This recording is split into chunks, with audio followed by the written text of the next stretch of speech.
Bonjour, aujourd'hui je te partage la recette de harira tajine, autrement dit Kisra, une recette algérienne.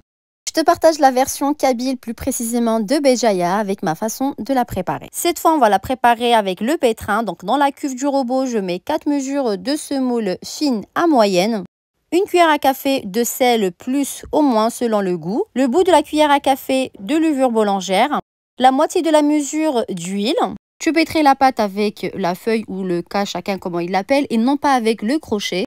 Le crochet rend la pâte plus élastique et le pain kabyle, donc Kisra, a besoin d'être souple et cassante. On aura besoin d'une mesure plus un quart de la mesure d'eau. La première mesure, tu peux la verser d'un coup ou petit à petit, mais je sais que tu n'auras pas besoin de moins d'une mesure. Le quart de la mesure que je viens de te montrer, tu le rajoutes petit à petit. Tu auras peut-être besoin de moins, mais pas de plus. Pour la recette, je l'ai essayé plusieurs fois. Je l'ai d'ailleurs faite même à la main. La recette est disponible sur ma chaîne YouTube ainsi que sur Instagram. Il est préférable de mélanger d'abord la semoule avec l'huile, ensuite pétrir la pâte avec l'eau. Tu pétris la pâte pendant 2 minutes à peu près, le temps que la pâte se ramasse.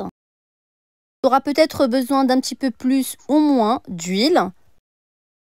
Cela dépend de la qualité de la semoule. Il y a une semoule qui absorbe trop l'huile et que tu as besoin à chaque fois d'en rajouter. Je vais te montrer, je vais te donner une astuce à la fin. Comme ça, si par exemple, tu as une semoule qui absorbe trop l'huile, comme celle-ci par exemple, je vais te donner à la fin de la vidéo une petite astuce pour rattraper ça. Je divise la pâte en deux parce que j'ai une petite poêle. J'essaye de former une boule et de lisser la pâte. Donc, une fois que tu as formé les deux boules, tu les recouvres et tu les laisses reposer 5 minutes à peu près. Là, le temps de repos est facultatif. Mais ça aide beaucoup la pâte à bien se détendre et à être facile à manipuler. Entre-temps, je mets la poêle à chauffer. Voilà, après avoir laissé la pâte se reposer, là je vais venir la détendre. Comme je t'ai dit, c'est plus facile de manipuler la pâte après un petit temps de repos. La forme du pain est ronde. On va l'étaler sur une épaisseur de 1 cm à peu près. Tu peux laisser plus si tu aimes le pain plus épais.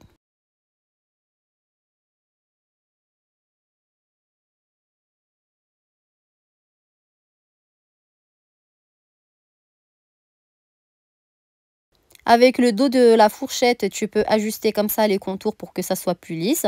Tu piques le pain à l'aide de la fourchette pour que la cuisson entre bien à l'intérieur. J'ai mis un tout petit peu d'huile sur le torchon et je vais venir essuyer la poêle, préchauffer. Je porte le pain délicatement pour éviter qu'il se casse. Voilà, je le retourne et je le fais cuire sur les deux côtés bien sûr. Encore une fois, avec le dos de la fourchette, tu peux venir ajuster les contours pour avoir une jolie forme ronde.